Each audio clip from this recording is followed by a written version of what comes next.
Welcome back ATV morning with Farah में खुश आमदीद। आज हम मिल रहे हैं अपनी मेहमान से जो कि जनरल फिजिशियन है, उन्हें हम खुश आमदीद कहेंगे, डॉक्टर अमीना खान। अस्सलाम वालेकुम, कैसी हैं आप? वालेकुम अस्सलाम। Good morning. Good morning. अच्छा, आजकल हर एक को तेज़ बुखार, जिस्म में दर्द, ये कैफियत हैं। तो अब कैसे पता चले कि हमें डेंगू है, हमें मलेरिया है, या हमें मौसमी कोई गला ख़राब है? सो आप इसके बारे में बताइए कि कैसे हम इस मामले में मतलब जानें। बिल्कुल। अगर किसी को बुखार है तो, और अगर वो फॉर एग्ज़ाम्पल घर पे कोई सेल्फ मेडिकेट कर रहे हैं, कोई पेन किलर वगैरह या बुखार के लिए दवा ले रहे हैं और वो परसिस्टेंट है, then obviously they should go to nearby hospital clinic और उनको CBC कराना चाहिए, कंप्लीट ब्लड पिक्चर। उससे आइडिया हो सकता है कि पेशेंट को वायरल इन्फेक्शन है या बैक्टीरियल इन्फेक्शन है। और जैसे कि आजकल डेंगू बहुत प्रेवलेंट है, डेंगू के केसेस बहुत देखने को मिलते हैं। तो उसमें हमारे पास जो CBC है उसमें एक specific there is platelet count, वो पेशेंट्स का रिड्यूस्ड होता है और वाइट ब्लड सेल काउंट भी कम होता है।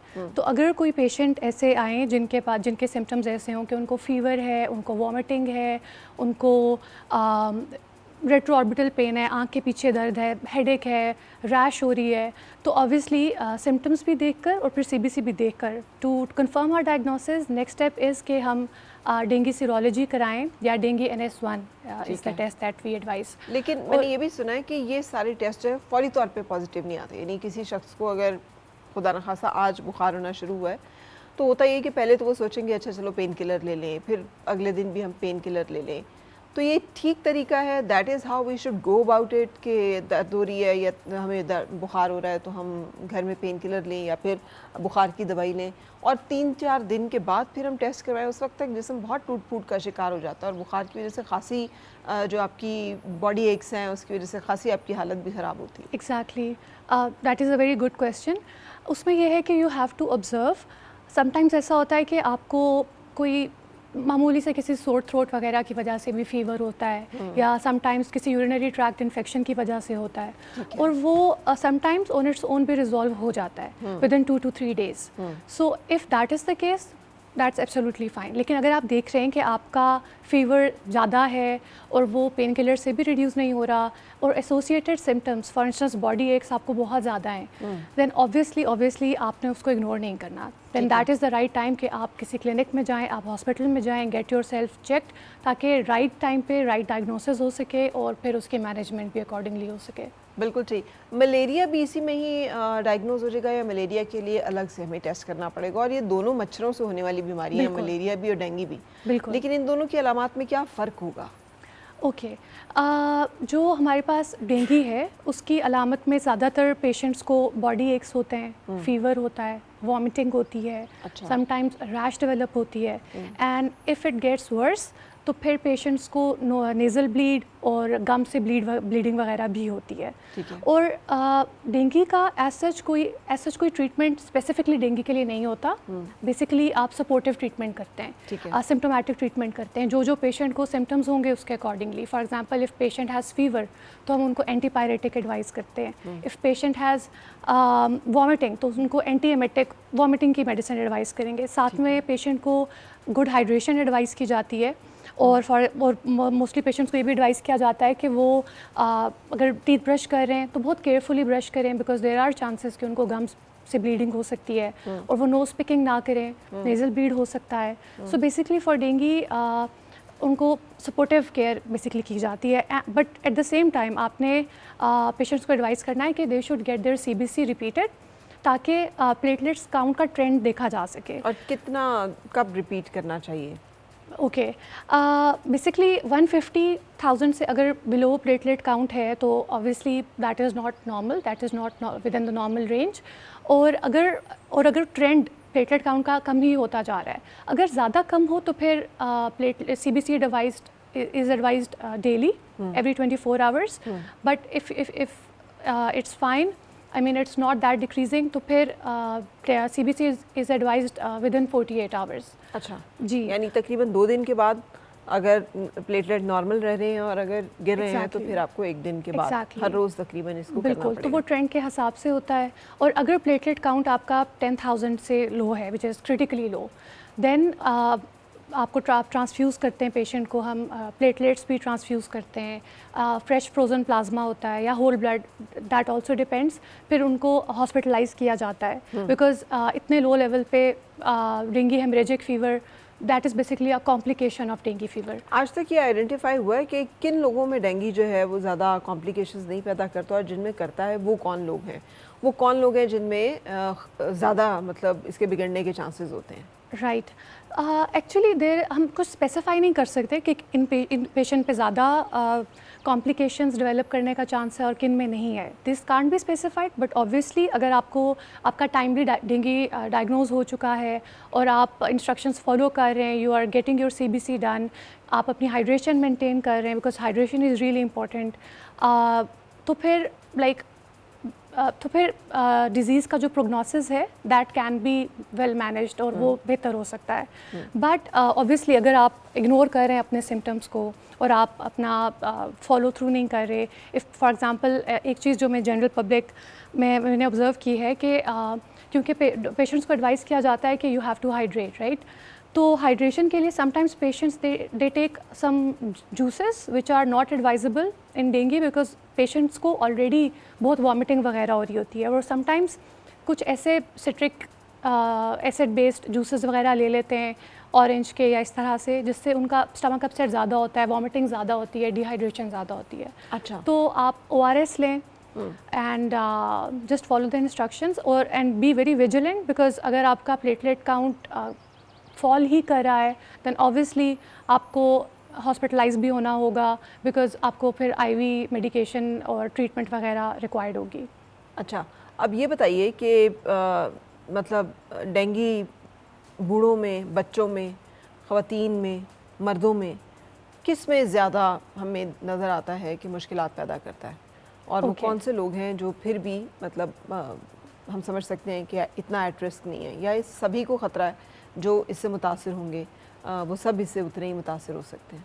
जी, ये सबको ही एक तरह से मुतासर करता है। बेसिकली डेंगू जो है एक वायरल इन्फेक्शन है, और लेकिन इसका जो वेक्टर होता है दैट इज़ अ मॉस्किटो, और ये किसी को भी अफेक्ट कर सकता है।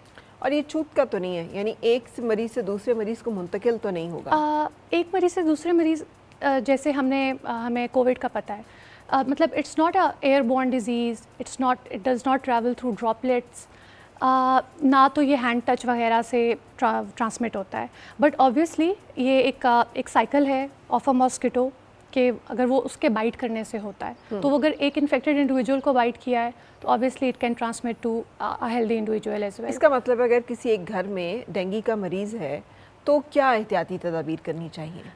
बाकी लोगों को एक तो जनरली भी आपको इस मौसम में आपको कोशिश करनी चाहिए कि आप फुल स्लीव्स वगैरह पहने, आप कहीं भी स्टैगनेंट वाटर है आप उसको अवॉइड करें, as well as mosquito repellents body पे अप्लाई करें, और अगर आपके घर में किसी को है तो आप उन्हें नेट में रखें या खुद आप नेट का इस्तेमाल करें ताकि मॉस्किटो बाइट आप प्रिवेंट कर सकें। ठीक है, यानी मच्छर नहीं होने चाहिए। जी हाँ, बिल्कुल। मच्छरों से जो है वो बचाव बहुत ज़रूरी है। आप जिक्र कर रही थी जूसेस का और खाने का, क्योंकि इसमें जैसे आपने बताया कि अलामात का इलाज किया जाता है और प्लेटलेट पे नज़र रखी जाती है कि वो नहीं गिरने चाहिए।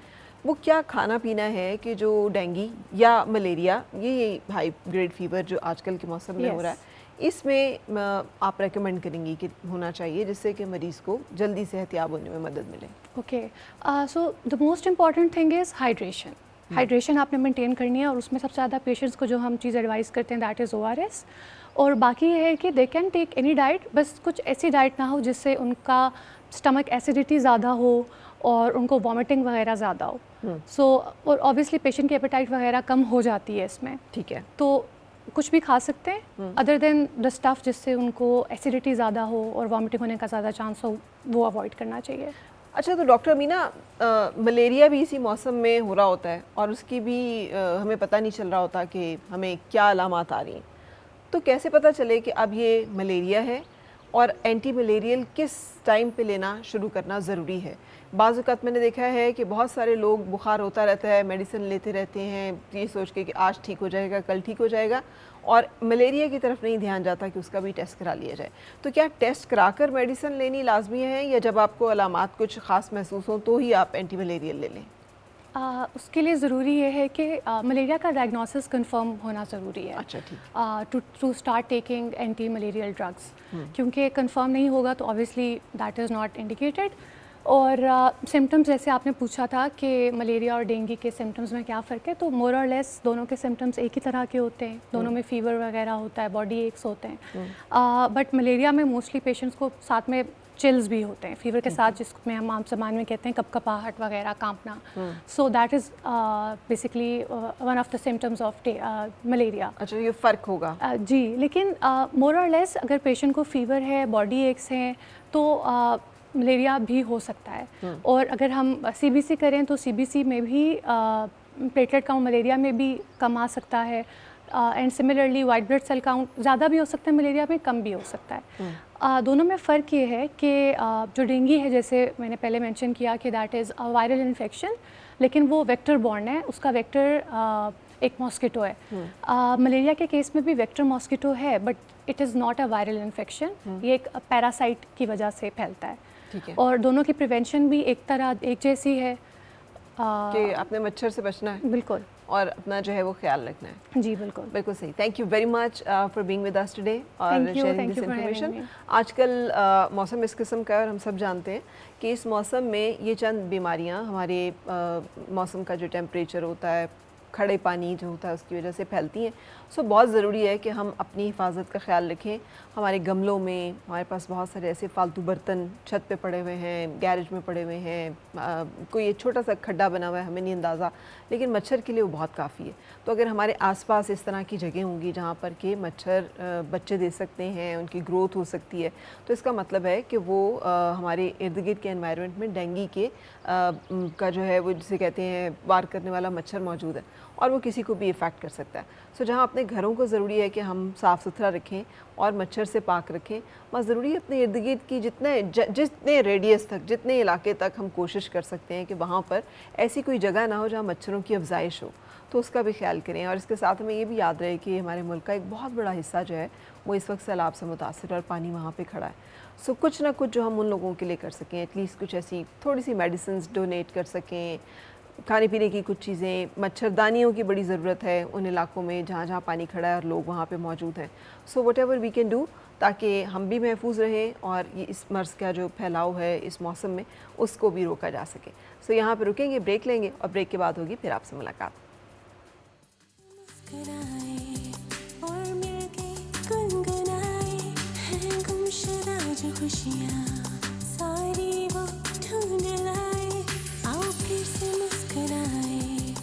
Morning with Farah